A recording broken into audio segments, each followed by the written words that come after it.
Will the federal government reimburse Texas? It's January 23rd, 2025, and these are your headlines.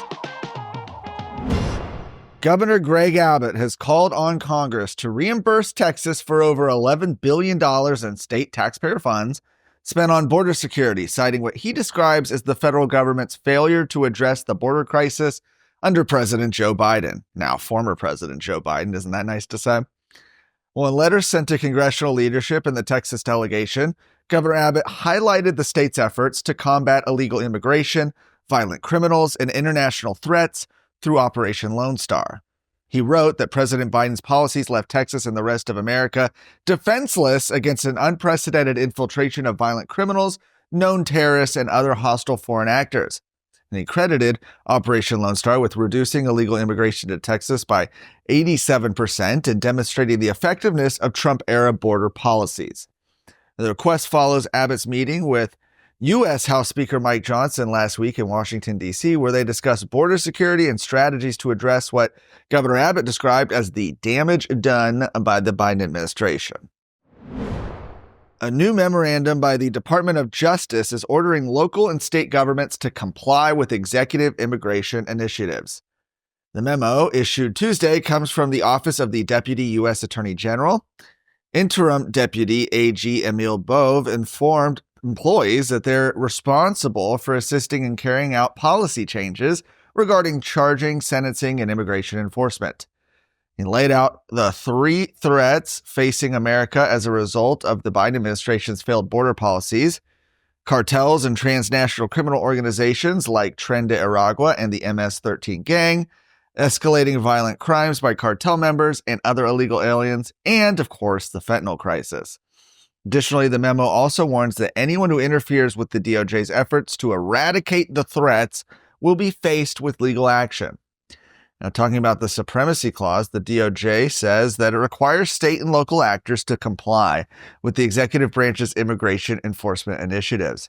And according to the memo, if there are laws and actions that threaten to impede President Trump's immigration initiatives, like prohibiting disclosures of information to federal authorities engaged in immigration enforcement, the Office of the Deputy Attorney General will identify state and local laws, policies, and activities that are inconsistent with Trump's immigration initiatives and take legal action.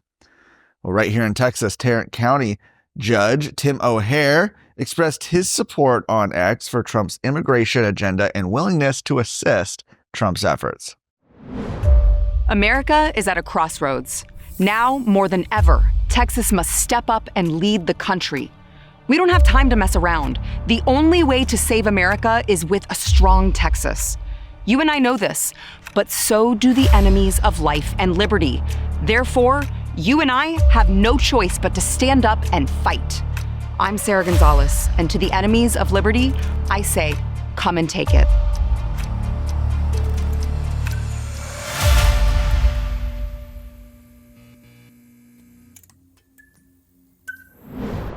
Senator Ted Cruz has introduced the Student Empowerment Act in an effort to expand school choice at the federal level.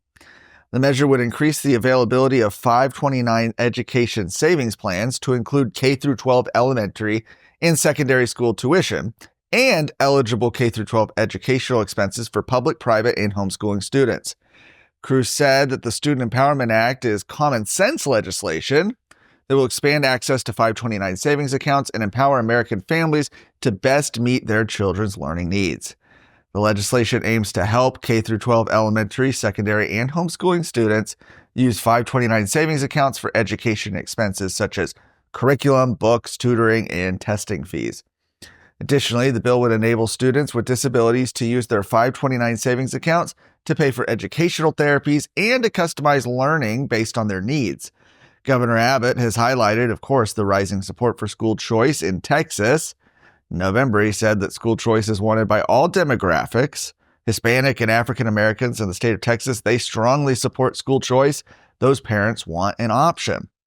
Senator Cruz was joined by other senators, including Ron Johnson, John Curtis, James Lankford, Tim Sheehy, Eric Schmidt, Tim Scott, Rick Scott, and Mike Rounds. Representative Hearn introduced the companion legislation in the House of Representatives. For more of today's stories, go to texasscorecard.com.